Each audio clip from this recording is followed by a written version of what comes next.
Jake Paul, Anderson Silva. So is this I think this is pretty much locked in, right?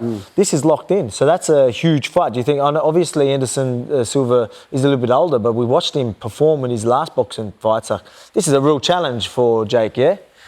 Oh, yeah. Anderson just boxed ears off Chavez Jr. Who's like a 40, 50 fight professional veteran. Anderson Silva's always been an incredible boxer. He had pro boxing fights before he was in the UFC and fighting MMA and stuff like that. So boxing is something that, a passion and a martial art that he's focused on for like a lot of his, Anderson Silva is not Tyrone Woodley. Yeah. It's just, Anderson Silva is not Ben Askren. Like, this is a big cat. Like, he's fought at light heavyweight. Like, this is a big guy, long guy, moves fast, very hard to hit. I think he boxes the ears off. Well, that's what I mean. So that's how, I'm just trying to look at it as, again, there's a bit of strategy. Jake Paul's smart. The Paul brothers are smart. They're like with the Tyron Woodley and all that, UFC champion, but at the end of the day, he's not a boxer, right? Like, so they know these things. But then you're thinking of Anderson Silva. Like, we look at that and we know that this is a big threat. Yeah. This is a big fight. But what is Jake looking at? He's older. I'm going to have him. We're like, it surprises me that he's taken this fight because I think he's very, very dangerous.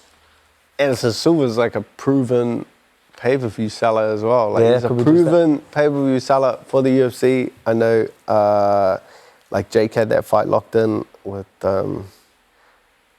Rahman Jr.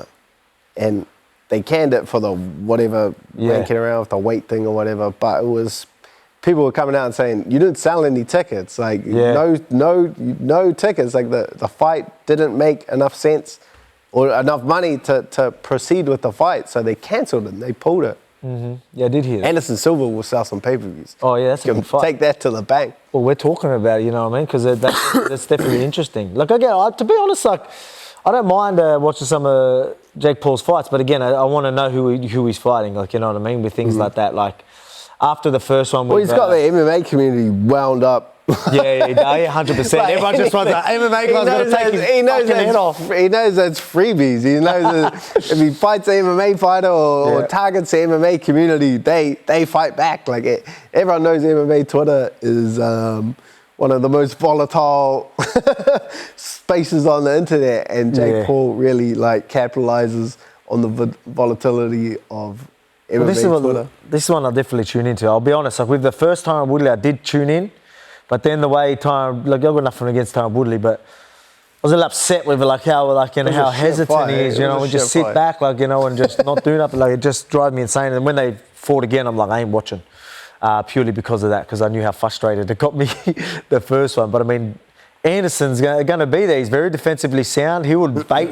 He's the type of guy that he'll bait you to throw and counter, and he's got the timing to really put the lights out. Does he get caught while he's trying to bait him in and things like that? It'll be an interesting fight. Because I think Jake Paul still goes all right. A lot of people are it's just who he's fighting. But I think he knows how to fight. What age is Anderson now?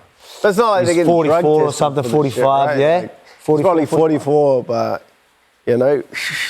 Well, like you said, look at him in the last things one. And he'd be feeling like a 23-year-old again, 47. They're not under USADA anymore, bro. Right. It's game time. He's young again. What is that? Vitor Belfort. Vitor Belfort. Anderson Belfort back, baby.